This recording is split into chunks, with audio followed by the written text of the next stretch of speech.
Are we finally at the end of the Julian Lewis saga? A large contingent of Buffs players are on the Shrine watch list, and recruiting updates plus more all coming at you next. Give me my theme music!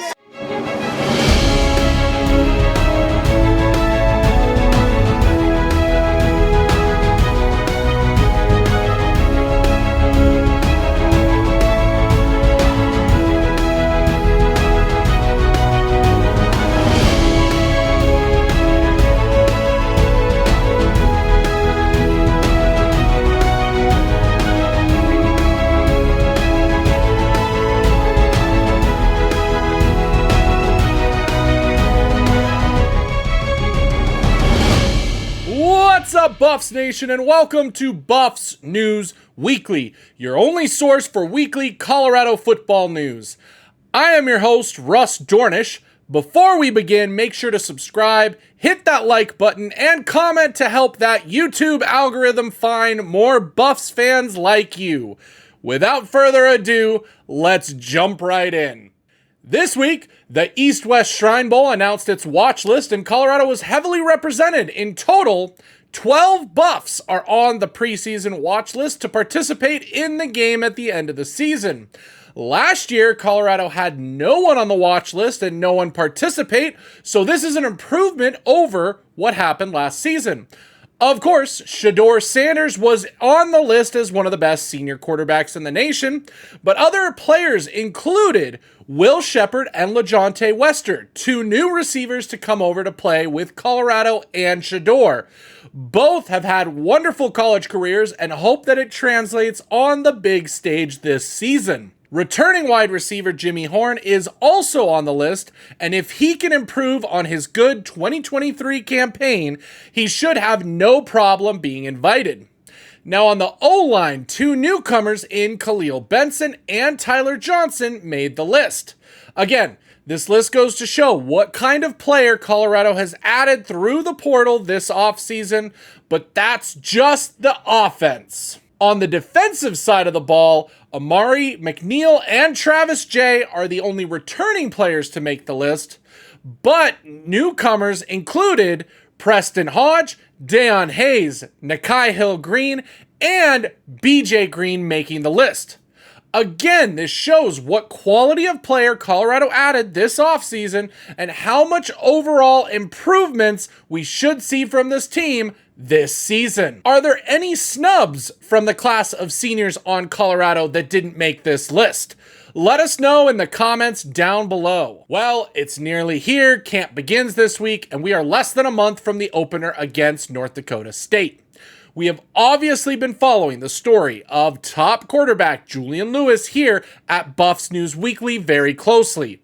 We have done our best to report on each fact and bit of information we have seen, trying to figure out what his decision will be.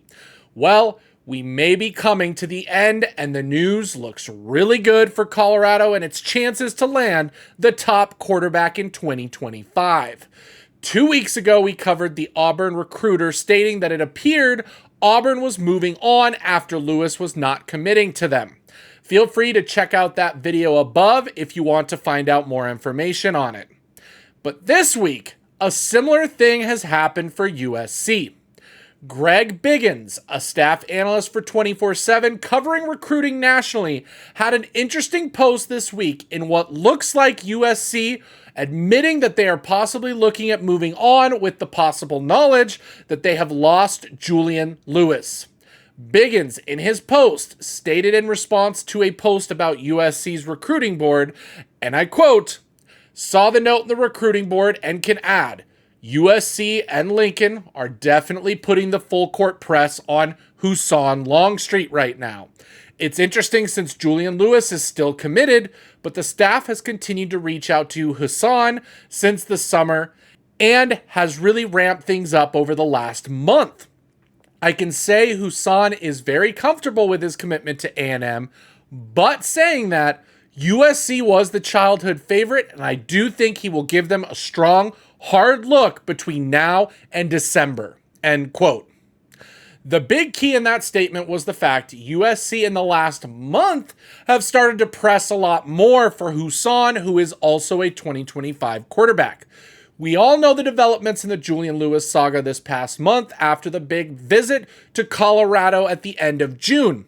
From wearing the CU towel to CU gear out in public regularly, including this past week, to comments Prime made on Twitter this past month alluding to Julian Lewis. It seems that USC may know that Lewis is about to flip and turning their attention to another 2025 quarterback they believe they can get. Lewis said that he wanted to shut down his recruiting before his season, which begins in the next 2 weeks.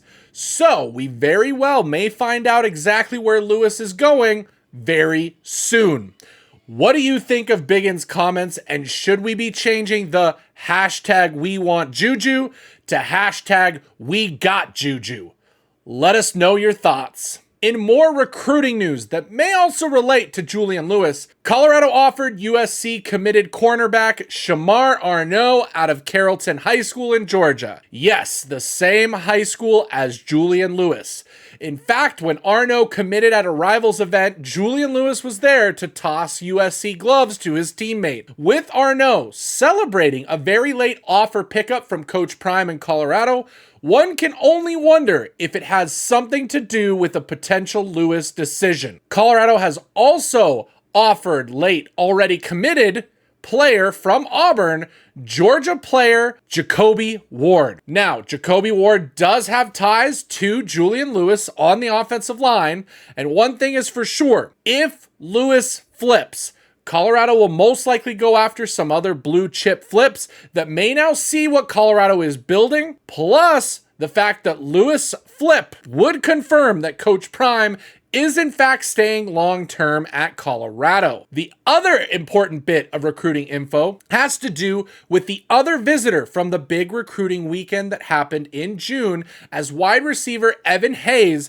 has listed his commitment date of August 6th. As we stated, inside sources with the team said that the recruiting weekend was a clean sweep for Colorado, and we are getting close with only Haynes and Lewis left that need to commit to Colorado. So we will be closely watching the Haynes commitment to see if that source is accurate and correct with a clean sweep and what it could mean for the Lewis announcement that appears to be imminent. Another national sports analyst has opened their mouth and spewed stupidity when it comes to Colorado, as Paul Finebaum of ESPN has seemingly told on himself for his hate on Colorado and yet completely flip-flops a couple days later. Finebaum first took to ESPN to say Colorado was a nothing, Coach Prime won't be staying in Boulder, and Shedeur has done anything but crash and burn. Anyone asking whether Deion Sanders and Colorado are close to the playoffs simply doesn't understand the reality of the road. I'm not sure Deion Sanders is ever going to get them to the playoffs because I don't think he has the patience to stay at Colorado long enough. And quite frankly, you haven't done anything since other than crash and burn. Going on to also say that Colorado will never ever be in the Big 12 championship or the playoffs. Seemingly, Finebaum has been quite negative on Coach Prime and Colorado. But then, later this week, when discussing USC and Lincoln Riley, Finebaum goes on to say they should fire Riley and hire Coach Prime to bring him to Hollywood. And I believe the answer after this season is Deion Sanders.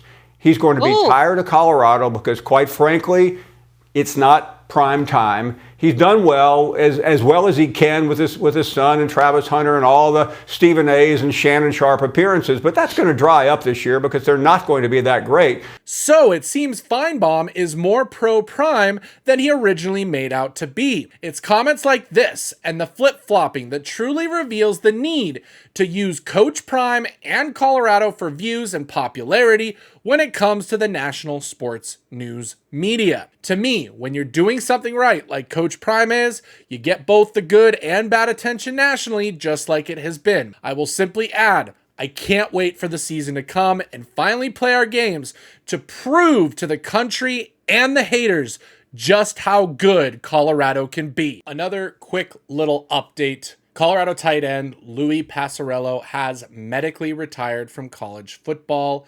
Passarello, of course, has been on the roster the last number of seasons and was expected to be a big player in the tight end room. However, it looks like injuries has cut his career short. We wish Passarello the best of luck and appreciate his time with Colorado, and just want to remind him that once a Buff, that's it for this week's show. A little bit of a schedule update. Next week's video will be another position video where I will cover the running backs on the team, as I will be out of the country on vacation for the next 2 weeks. But if there happens to be some breaking news in regards to Julian Lewis, look out for a live stream to discuss and celebrate with you fans. Other than that, we will be back and ready to go for the season on August 10th with our regularly scheduled news video. We are less than a month from our first game of the season and camp is already starting, so get excited, Buffs Nation. For Buffs News Weekly, I'm Russ Dornish. Sco Buffs. Give me my theme music!